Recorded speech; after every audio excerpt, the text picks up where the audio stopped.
Amina remembered the exact moment she fell in love with Karim. It was at the town market 7 years ago. She had dropped her basket of vegetables, and he helped her pick them up. He looked at her like she was worth stopping for. In their town, where everyone knew everyone's business, that look meant something. Her mother warned her he had nothing. No land, no steady work, just dreams. But Amina saw something her mother didn't. She saw a man who worked 3 jobs to save for their future. A man who walked her home every evening, even when he was exhausted. A man who promised they would build something beautiful together. "Just be patient with me, Amina," he would say. "One more year. One more sacrifice. Then our real life begins." She believed him. She waited tables at her uncle's restaurant. She saved every coin. She defended him when neighbors whispered that she was wasting her youth. Because love wasn't just about the easy times. Love was about standing beside someone when the world told you to walk away. She thought patience was her greatest strength. She didn't know it would become her greatest mistake. The town called them a success story. After 5 years of waiting, Karim finally got the job. Manager at a transport company 2 towns over. Good salary, respect, stability. They married quietly the way Amina wanted. No big ceremony. Just them and their closest family. He moved her into a small house on the edge of town. Nothing fancy, but it was theirs. For the first time she let herself relax. The struggle was over. Now they could finally live. Karim started traveling for work. 3, sometimes 4 days a week. "It's part of the job," he explained. "I'm building our future." Amina didn't mind the loneliness. She filled their home with curtains she sewed herself. She planted flowers in the front yard. She imagined the children they would have. The neighbors complimented her patience. "You're a good wife," they said. "Not every woman can handle a traveling husband." She wore their praise like armor. But sometimes late at night, she wondered why he never invited her to visit his workplace. Why he never introduced her to his colleagues. Why his phone was always face down. Last Thursday changed everything. Karim came home earlier than usual, smiling in that way that made Amina forget every doubt. "I have good news," he said, pulling her close. "The company is giving me a promotion. But I need to handle some paperwork first. Important documents. Can you come with me tomorrow evening?" Her heart lifted. Finally, he was including her in his work life. Finally, she would see the place that took him away so often. "Of course," she said. "Where are we going?" "Just a quick stop in Riverside. 1 hour, maybe less. Then we'll celebrate. Just you and me." Riverside was the next town over. 30 minutes by car. Amina had never been there. The next evening she dressed carefully. Not too formal but nice. She wanted to make a good impression if she met his colleagues. Karim seemed relaxed as they drove. He sang along to the radio. He held her hand. Everything felt normal. Everything felt right. Until they pulled up to a small house on a quiet street. Not an office. Not a company building. Home. "Wait here," Karim said, turning off the engine. "I just need to grab the papers." 5 minutes. Something in Amina's chest tightened. "Why can't I come in? The owner is a bit traditional. Doesn't like strangers in his house. You understand." He kissed her forehead. 5 minutes. "I promise." She watched him walk to the front door. He didn't knock. He used a key. The door opened and warm light spilled out. She heard a child's voice call out, "Daddy!" Her blood went cold. "Daddy." She sat frozen. Her mind tried to make sense of it. Maybe it was his colleague's child. Maybe the word meant something else. Maybe she misheard. But her hands were shaking. 5 minutes passed. Then 10. The street was empty. No cars. No people. Just her, sitting in the dark, with a truth she didn't want to face. She rolled down the window. The night air was cool, but it didn't calm her. That's when she heard voices. Clear. Unmistakable. Coming from the open kitchen window. "Why do you have to go back tonight?" A woman's voice. familiar in its longing. I told you I have work early tomorrow. Kareem's voice. But different. Tired. Impatient. You always have work. You're never here anymore. Your son misses you. I miss you. I'm doing this for us. You know that. Amina couldn't move. She couldn't breathe. The world narrowed to that window, those voices, that impossible conversation. I'm tired of being alone, Kareem. When are you going to tell her? Tell her. Amina was the her they were talking about. It's complicated. It's fragile. I need to handle it carefully. Fragile. The word stabbed through her. Not beloved. Not cherished. Fragile. Like something weak.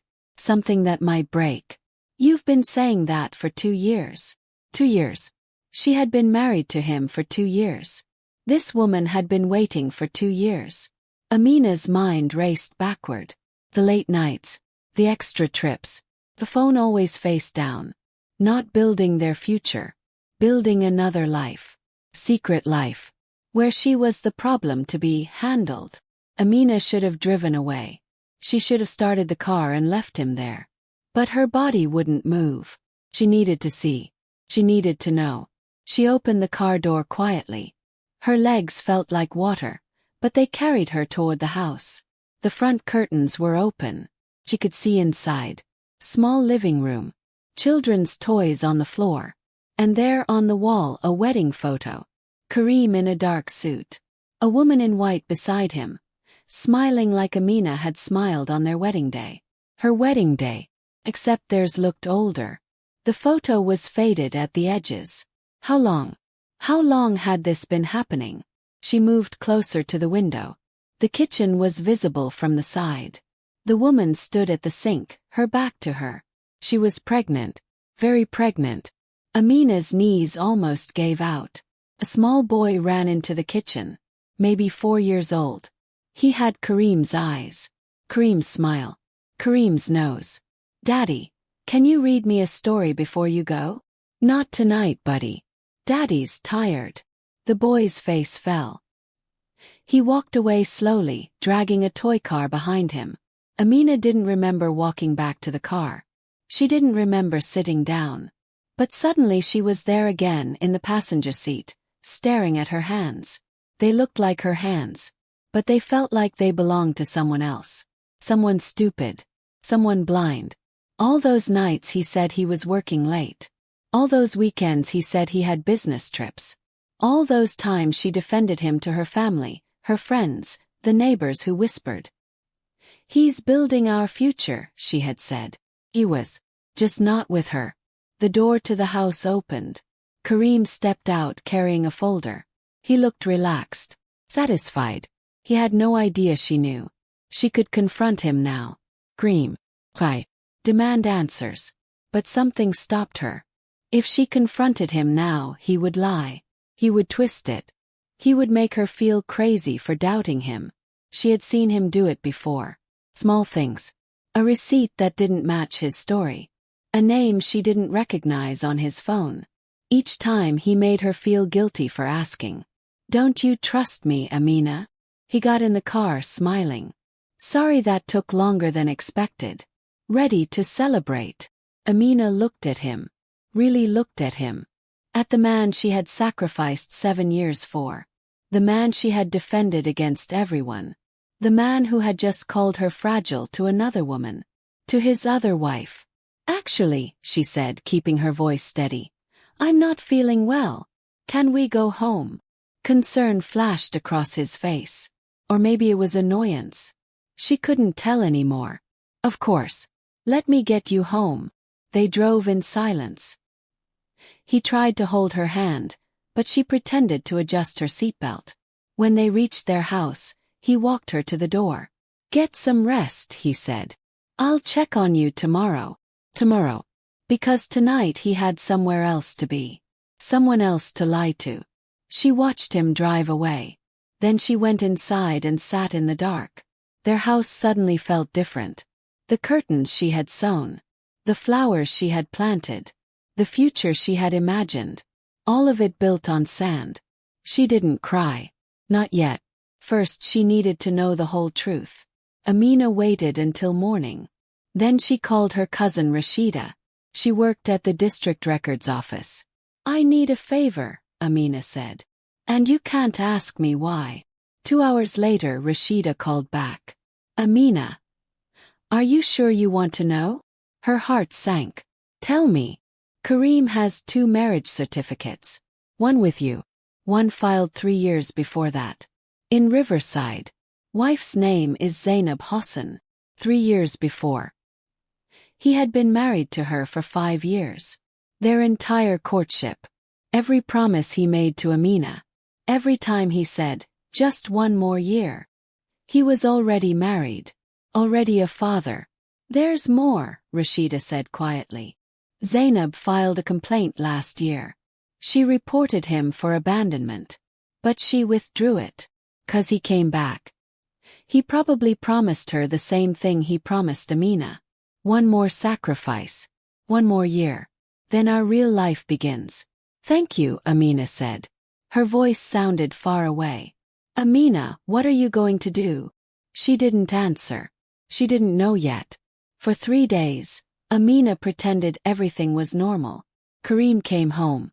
She cooked dinner. They sat together. He talked about work. About the promotion. About their future. She smiled. She nodded. She watched him lie to her face. On the 4th day, she drove to Riverside. She found the house easily. In daylight it looked different. Smaller. Ordinary. She knocked. The woman who opened the door was younger than Amina expected. Pretty. Tired. Very pregnant. "Can I help you?" she asked.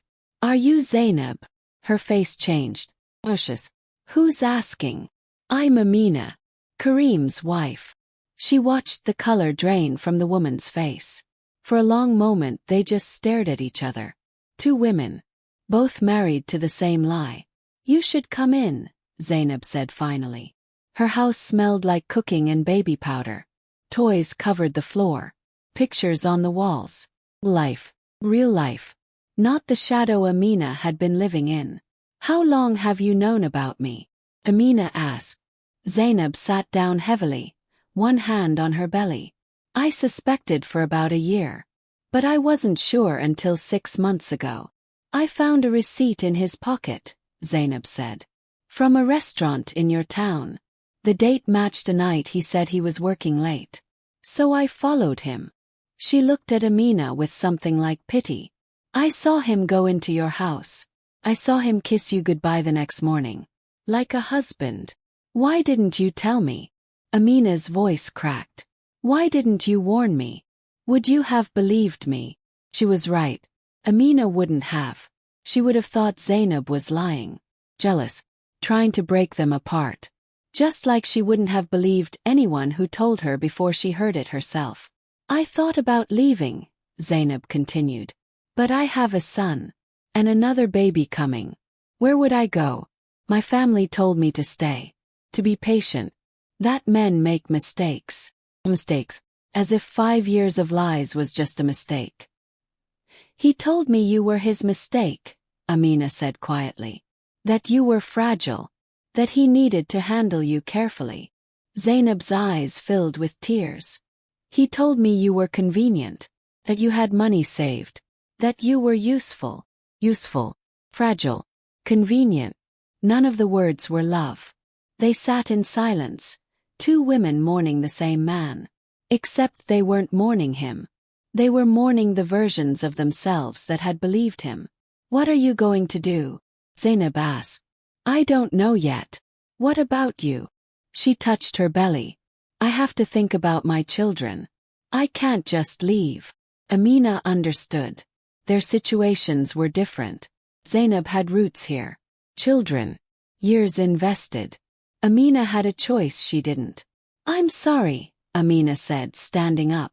"I'm sorry he did this to both of us." Zainab walked her to the door. Before she left, she caught Amina's arm.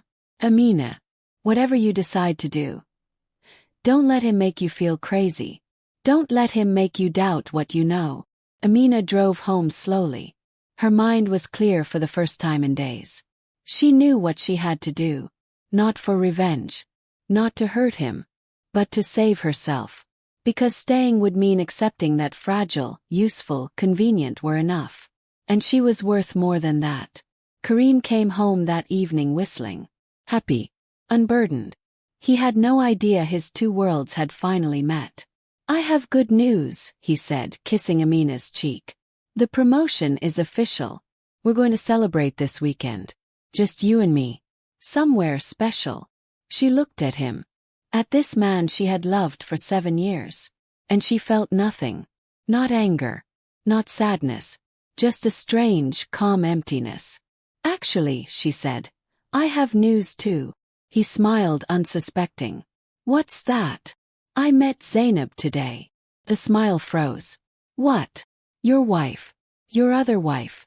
The one you married 3 years before me. The mother of your son. The one carrying your second child." He opened his mouth. Closed it. His face shifted through expressions. Panic. Then anger. "You went snooping. You had no right." "I had every right. I'm your wife. Or at least I thought I was." "Amina, you don't understand. It's not what you think. Stop." Her voice was steady. Don't lie to me anymore. Heard you. In that house. I heard you call me fragile. I heard you say I was complicated. A problem to handle. I can explain." "No." Amina cut him off. "You can't. There's no explanation that makes this okay. No words that erase 5 years of lies." He changed tactics. Softer now. Pleading. "Amina, please. Love you. I made mistakes, but I love you. We can fix this. You don't love me. You never did. I was convenient. Had savings. I didn't ask too many questions. I was patient." "That's not true." "It is. And you know what? I'm done being patient. I'm done being convenient. I'm done waiting for our real life to begin." His face hardened. "Where will you go?" "Back to your mother. Everyone will know you failed." "I didn't fail. You did." She had already packed. 1 bag. The essentials. She wasn't taking anything he had given her. She didn't want his gifts. His promises. His lies. "If you leave, don't come back," he said coldly. The mask had finally dropped. This was the real Kareem. The one who saw women as useful or inconvenient. The one who kept 2 families because he could. "I won't," she said.